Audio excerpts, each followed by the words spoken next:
మన దేశంలో 2 సంస్థల పేరు చెప్పగానే చాలా మందికి గర్వంగా అనిపిస్తుంది. ఒకటి భారత సైన్యం అండ్ ఇంకొకటి ఇస్రో. ప్రపంచంలోనే అతి తక్కువ ఖర్చుతో చంద్రుడి దగ్గరకెళ్లి మంగళ గ్రహం వరకు చేరి ఒకేసారి 100కు పైగా ఉపగ్రహాలను అంతరిక్షంలోకి పంపినటువంటి సంస్థ ఇది. ఇలాంటి సంస్థ గురించి ఒక్కసారిగా ఒక వార్త బయటకొస్తే ఇస్రో నుంచి 100 మందికి పైగా శాస్త్రవేత్తలు రాజీనామా చేశారు అని సహజంగానే అందరూ షాక్ అవుతారు. నిజం చెప్పాలంటే నేను ఫస్ట్ టైం ఈ వార్త చూసినప్పుడు నాకు ఒకటే ప్రశ్న వచ్చింది. ఏంటంటే ఇంత గొప్ప సంస్థను వదిలి ఎందుకు వెళ్తారు? దేశానికి సేవ చేసే అవకాశం అందరికీ దొరకదు కదా. ప్రపంచం మొత్తం గౌరవించే సంస్థలో పనిచేసే అవకాశం మరింత అరుదుగా ఉంటుంది. సో అలాంటప్పుడు ఎందుకు బయటకు వెళ్లాలని నిర్ణయించుకుంటారు? ఈ ప్రశ్నకు సమాధానం వెతకడం ప్రారంభించినప్పుడు ఇది కేవలం రాజీనామాల కథ మాత్రమే కాదు అని తెలుస్తుంది. ఎందుకంటే ఇది భారత అంతరిక్ష రంగం ఎలా మారుతోంది, ప్రభుత్వ సంస్థలు ప్రైవేట్ స్పేస్ కంపెనీలు ఎలా పోటీ పడుతూ ఉన్నాయి, అలాగే రాబోయే గగన్యాన్ వంటి భారీ మిషన్లపై దీని ప్రభావం ఎలా ఉంటుంది అనేది పెద్ద కథ అన్నమాట. ముందుగా ఒక అపోహనైతే తొలగించుకోవాలి. ఏంటంటే సోషల్ మీడియాలో కొందరు చెప్తున్నట్లుగా ఒకే రోజు 100 మంది లేఖ ఇచ్చి బయటకు వెళ్లిపోయారు అనేది అసలు నిజం కాదు. ఇటీవల నెలల్లో అంటే వివిధ ఇస్రో కేంద్రాల్లో పనిచేస్తున్న అనుభవజ్ఞులైన శాస్త్రవేత్తలు, ఇంజనీర్లు రాజీనామా చేయడం లేదా స్వచ్ఛంద పదవి విరమణ విఆర్ఎస్ తీసుకోవడం పెరిగింది. ఈ వరుస సంఘటనల తర్వాత కేంద్ర ప్రభుత్వం జోక్యం చేసుకుంది. ఇంతకీ ప్రభుత్వం ఎందుకు జోక్యం చేసుకోవాల్సి వచ్చింది అంటే వెళ్లిపోతున్న వాళ్ళు సాధారణ ఉద్యోగులు కాదు. గగన్యాన్ వంటి అత్యంత కీలకమైన ప్రాజెక్టులపై పనిచేస్తున్న శాస్త్రవేత్తలు కూడా ఈ జాబితాలో ఉన్నారని అంతర్గత నివేదికలు సూచించాయి. ఒక వ్యక్తిని వెంటనే మరొకరితో భర్తీ చేయడం సాధ్యమే అనిపించవచ్చు, కానీ అంతరిక్ష రంగంలో అది అంత ఈజీ అయితే కాదు. ఎందుకంటే ఒక రాకెట్ ఇంజిన్ డిజైన్ చేయడానికి సంవత్సరాల అనుభవం కావాలి. అలాగే ఒక ఉపగ్రహాన్ని కక్షలో సరిగ్గా ఉంచే సాఫ్ట్వేర్ ని రూపొందించడానికి ఎన్నో పరీక్షలు చేయాలి. ఆ అనుభవం ఒక్క రోజులో ఎవరికీ రాదు. అందుకే అనుభవజ్ఞులైన శాస్త్రవేత్తలు బయటకు వెళ్తే కేవలం ఒక ఉద్యోగి వెళ్ళినట్టే కాదు, కొన్నేళ్లుగా సంపాదించిన నైపుణ్యం కూడా సంస్థ నుంచి బయటకు వెళ్ళినట్టే అవుతుంది. సో ఈ పరిస్థితి తీవ్రతను గుర్తించిన డిపార్ట్మెంట్ ఆఫ్ స్పేస్ జూలై 14న ఒక అంతర్గత ఆదేశం జారీ చేసింది. ఏంటంటే ముఖ్యమైన మిషన్లలో ఉన్న శాస్త్రవేత్తల రాజీనామాలు లేదా విఆర్ఎస్ అభ్యర్థనలను ఇకపై సాధారణంగా ఆమోదించకూడదు అని సూచించింది. ముందు కేంద్రాల డైరెక్టర్లు తీసుకునే నిర్ణయాల్లో ఇప్పుడు తుది నిర్ణయం కోసం డిపార్ట్మెంట్ ఆఫ్ స్పేస్ కు పంపించాలని తెలిపింది. ఇక్కడ ఒక ఆసక్తికరమైన విషయం ఉంది. ఏంటంటే ఈ వార్త బయటకు వచ్చిన వెంటనే చాలా మంది ఒక నిర్ణయానికి వచ్చేశారు. ఏంటంటే ఇస్రోలో ఏదో పెద్ద సమస్య ఉంది అని. కానీ వాస్తవం అంత సింపుల్ అయితే కాదు. ఒకవైపు భారత ప్రభుత్వం స్పేస్ రంగాన్ని ప్రైవేట్ కంపెనీలకు తెరిచింది. అండ్ మరోవైపు వందల సంఖ్యలో కొత్త స్పేస్ స్టార్టప్లు ఏర్పడ్డాయి. ఇంతకు ముందు ఇస్రోలో మాత్రమే దొరికే అవకాశాలు ఇప్పుడు ప్రైవేట్ రంగంలో కూడా దొరుకుతూ ఉన్నాయి. ఎక్కువ జీతం కావచ్చు, వేగంగా ఎదిగే అవకాశాలు కావచ్చు, కంపెనీలో వాటాలు కూడా కావచ్చు, అంటే షేర్స్ కూడా కావచ్చు. ఇవన్నీ కూడా కలిసి అనుభవజ్ఞులైన శాస్త్రవేత్తలకు కొత్త ఎంపికలు తెచ్చాయి. ISRO chairman doctor V Narayan స్వయంగా స్పందిస్తూ ప్రతి సంస్థలో కూడా కొంతమంది వస్తారు, అలాగే కొంతమంది వెళ్తారు, కానీ కీలక ప్రాజెక్టులు ఆగిపోకుండా చర్యలు తీసుకుంటున్నాం అని చెప్పారు. అంటే సమస్యను ప్రభుత్వం అండ్ ఇస్రో రెండు కూడా సీరియస్ గా తీసుకున్నాయి, కానీ మిషన్లు ఆగిపోయే పరిస్థితి మాత్రం లేదని స్పష్టంగా చెప్పాయి. కానీ అసలు ప్రశ్న మాత్రం ఇంకా మిగిలే ఉంది. ఏంటంటే ఇంతమంది శాస్త్రవేత్తలు బయటకు వెళ్లే పరిస్థితి ఎందుకు వచ్చింది? ఇది కేవలం జీతాల సమస్యనా, లేక ప్రభుత్వ వ్యవస్థలో ఉన్న పరిమితుల, లేక భారతదేశంలో వేగంగా ఎదుగుతున్న ప్రైవేట్ స్పేస్ పరిశ్రమలే కారణమా? సో చాలా మంది అనుకునేది ఏంటంటే ఇస్రోలో ఉద్యోగం దొరికితే జీవితాంతం అక్కడే పనిచేస్తారని. నిజానికి ఒకప్పుడు అలాంటి పరిస్థితి అయితే ఉండేది. ఎందుకంటే అంతరిక్ష రంగంలో ఇస్రోకి ప్రత్యామ్నాయం దాదాపు ఉండేది కాదు. కానీ గత కొన్నేళ్లలో ఈ పరిస్థితి పూర్తిగా మారిపోతూ వచ్చింది. భారత ప్రభుత్వం స్పేస్ సెక్టార్ ను ప్రైవేట్ కంపెనీలకు తెరిచిన తర్వాత దేశంలో వందల సంఖ్యలో స్పేస్ స్టార్టప్లు వచ్చాయి. ఒకప్పుడు రాకెట్లు, ఉపగ్రహాలు, స్పేస్ టెక్నాలజీ అంటే ఇస్రో మాత్రమే గుర్తొచ్చేది. కానీ ఇప్పుడు అదే రంగంలో స్కై రూట్, అగ్నికుల్, అపిక్సెల్, బిలట్రిక్స్ వంటి ప్రైవేట్ కంపెనీలు కూడా భారీగా పెట్టుబడులు తెచ్చుకుంటూ ప్రపంచ మార్కెట్ ను లక్ష్యంగా పెట్టుకుని పనిచేస్తూ ఉన్నాయి. ఇప్పుడు మీరు ఒక శాస్త్రవేత్తని ఊహించుకోండి. మీకు 15 లేదా ఒక 20 సంవత్సరాల పాటు అనుభవం ఉంది. అండ్ అలాగే క్రయోజనిక్ ఇంజన్లపై పనిచేశారు, ఉపగ్రహాల డిజైన్ లో నైపుణ్యం ఉంది.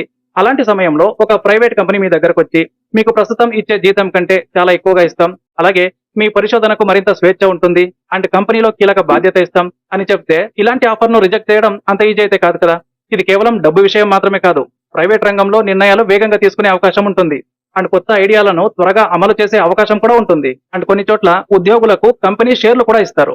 కంపెనీ ఎదిగితే ఉద్యోగి కూడా ఆర్థికంగా భారీగా లాభపడే అవకాశం కూడా ఉంటుంది. సో ఈ అంశాలు కూడా అనుభవజ్ఞులైన శాస్త్రవేత్తలను ఆకర్షిస్తున్నాయని విశ్లేషకులు చెప్తూ ఉన్నారు. అంటే ఇస్రోలో జీతాలు తక్కువ అంటే అలా చెప్పడం కూడా సరైంది కాదు. ఎందుకంటే ఇస్రోలో ప్రభుత్వ వేతన వ్యవస్థ ప్రకారం మంచి జీతం, అలవెన్సులు, ఉద్యోగ భద్రత ఉంటాయి. కానీ ప్రైవేట్ స్పేస్ కంపెనీలు అత్యంత ప్రత్యేక నైపుణ్యం ఉన్న వారికి మరింత ఆకర్షణీయమైన ప్యాకేజ్లను ఇవ్వగలుగుతూ ఉన్నాయి. అండ్ ముఖ్యంగా ప్రపంచ మార్కెట్లో పోటీ పడే కంపెనీలు అత్యుత్తమ ప్రతిభను తీసుకురావడానికి ఎంత ఖర్చు పెట్టడానికైనా కూడా సిద్ధంగా ఉంటాయి. కానీ ఇక్కడ ఇంకో పెద్ద సమస్య ఉంది. ఏంటంటే అది చాలా మందికి తెలీదు. ISRO and department of space లో మానవ వనరుల కొరత చాలా తీవ్రమైన స్థాయికి చేరుకుంది. కొన్ని నివేదికల ప్రకారం దాదాపు 3 పోస్టుల్లో 1 ఖాళీగా ఉంది. అంటే సుమారు 30% వరకు ఖాళీలున్నాయి. ఇది గత 25 సంవత్సరాల్లోనే అత్యధిక స్థాయి అని నివేదికలు చెప్తూ ఉన్నాయి. ఒకసారి ఆలోచించండి, ఉద్యోగులు తక్కువ కానీ ప్రాజెక్టులు మాత్రం ఎక్కువ. గగన్యాన్ ఉంది, తదుపరి చంద్రయాన్ మిషన్లున్నాయి, అలాగే మార్స్ మిషన్ పై ప్రణాళికలున్నాయి, కొత్త లాంచ్ వెహికల్స్ అభివృద్ధి చేయాలి. అండ్ అదే సమయంలో దేశంలో కమర్షియల్ స్పేస్ మార్కెట్ కూడా చాలా వేగంగా పెరుగుతోంది. అంటే ఉన్న శాస్త్రవేత్తల మీద పని భారం మరింత పెరిగే అవకాశం కూడా ఉంటుంది. అండ్ ఇదే సమయంలో కొంతమంది సీనియర్ శాస్త్రవేత్తలు రిటైర్ అవుతున్నారు అండ్ మరికొందరు బీఆర్ఎస్ తీసుకుంటూ ఉన్నారు. ఇంకొందరు ప్రైవేట్ రంగానికి వెళ్తూ ఉన్నారు. ఇవన్నీ కలిసి వచ్చినప్పుడు ప్రభుత్వం ఈ పరిస్థితిని సాధారణ ఉద్యోగ మార్పుగా కాకుండా వ్యూహాత్మక సమస్యగా చూడటం ప్రారంభించింది. అందుకే కీలక మిషన్లలో ఉన్న శాస్త్రవేత్తల రాజీనామాలను ఇకపై కేంద్ర స్థాయిలో పరిశీలించాలి అని నిర్ణయించింది. అయితే ఇక్కడ ఒక విషయం చాలా స్పష్టంగా అర్థం చేసుకోవాలి. ఏంటంటే సోషల్ మీడియాలో కొందరు చెప్తున్నట్టు ఇస్రో కుప్పకూలుతోంది లేదా భారత అంతరిక్ష కార్యక్రమం ప్రమాదంలో పడిపోయింది అనే మాటలకు ఇప్పటి వరకు ఎలాంటి అధికారిక ఆధారాలు కూడా లేవు. వాస్తవానికి ఇస్రో ఈ ఆర్థిక సంవత్సరంలోనే సుమారు 7 వరకు ప్రయోగాలు చేయాలని లక్ష్యంగా పెట్టుకుంది. అండ్ అలాగే గగన్యాన్ కు సంబంధించిన పనులు కూడా కొనసాగుతున్నాయని సంస్థ స్పష్టం చేసింది. అంటే సమస్య ఉంది కానీ పరిస్థితి అదుపు తప్పింది అని అయితే చెప్పలేం. ఇప్పుడు అసలు ప్రశ్న ఇంకోటి ఉంది. ఏంటంటే ఇంతమంది అనుభవజ్ఞులైన శాస్త్రవేత్తలు బయటకు వెళ్లకుండా ప్రభుత్వం తీసుకున్న కొత్త నిర్ణయం నిజంగానే పనిచేస్తుందా, లేక ఈ సమస్యకు అసలు పరిష్కారం వేరే చోట ఉందా?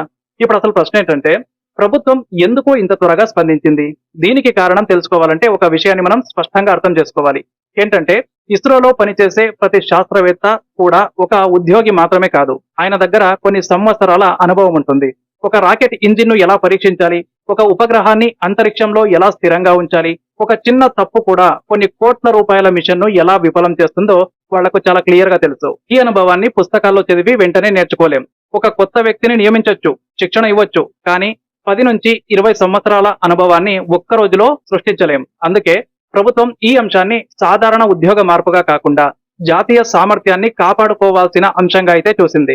అందుకే కీలక ప్రాజెక్టుల్లో ఉన్న శాస్త్రవేత్తల రాజీనామాలు లేదా స్వచ్ఛంద పదవీ విరమణ అభ్యర్థనలు ఇకపై మరింత కఠినంగా పరిశీలించాలని నిర్ణయించుకుంది. దీని ఉద్దేశం ఎవరినైనా బలవంతంగా ఆపడం అయితే కాదు, కానీ అత్యంత కీలక మిషన్లు మధ్యలో దెబ్బతినకుండా చూసుకోవడం అన్నమాట. అండ్ ఇక్కడ మరో కోణం కూడా ఉంది. ఏంటంటే భారతదేశం ఇప్పుడు ప్రపంచ అంతరిక్ష రంగంలో చాలా వేగంగా ఎదుగుతోంది. ఒకప్పుడు మనం ప్రధానంగా ప్రభుత్వ మిషన్లకే పరిమితమయ్యాం, కానీ ఇప్పుడు ఆ పరిస్థితి పూర్తిగా మారింది. ప్రైవేట్ కంపెనీలు రాకెట్లు తయారు చేస్తూ ఉన్నాయి, చిన్న చిన్న ఉపగ్రహాలను ప్రపంచ దేశాలకు అమ్ముతూ ఉన్నాయి. అండ్ అలాగే విదేశీ పెట్టుబడులు కూడా భారీగా వస్తున్నాయి. అంటే భారత స్పేస్ ఎకోసిస్టమ్ మొత్తం విస్తరిస్తోంది.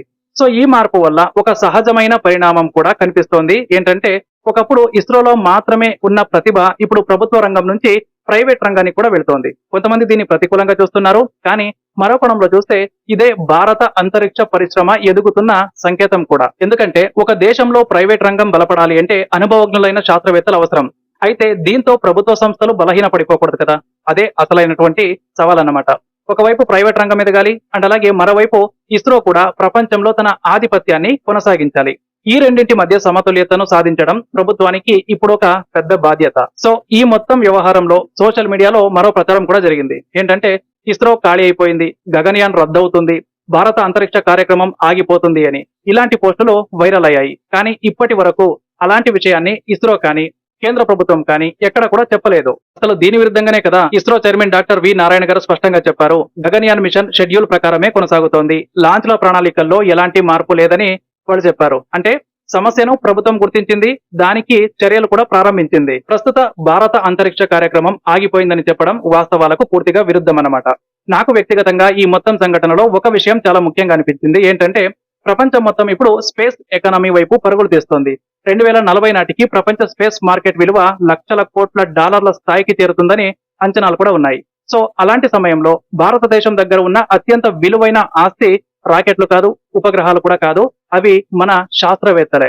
వాళ్ళ అనుభవం, వాళ్ళ ఆలోచనలు, వాళ్ళ పరిశోధన ఇవే భారతదేశాన్ని ప్రపంచ స్పేస్ పవర్ గా నిలబెడతాయి. అందుకే ఈ సంఘటనను కేవలం 100 మంది రాజీనామా చేశారు అనే వార్తగా చూడకూడదు. ఇది భారత అంతరిక్ష రంగం ఒక కొత్త దశలోకి ప్రవేశిస్తున్న సంకేతం అన్నమాట. ప్రభుత్వ రంగం, ప్రైవేట్ రంగం రెండు కలిసి ఎలా ఎదుగుతాయో అదే రాబోయే 10 ఏళ్లలో భారత స్పేస్ రంగం భవిష్యత్తును ఖచ్చితంగా నిర్ణయిస్తుంది. కాబట్టి ఈ వార్తలో భయపడాల్సిన అంశం కంటే అర్థం చేసుకోవాల్సిన అంశాలే ఎక్కువగా ఉన్నాయి.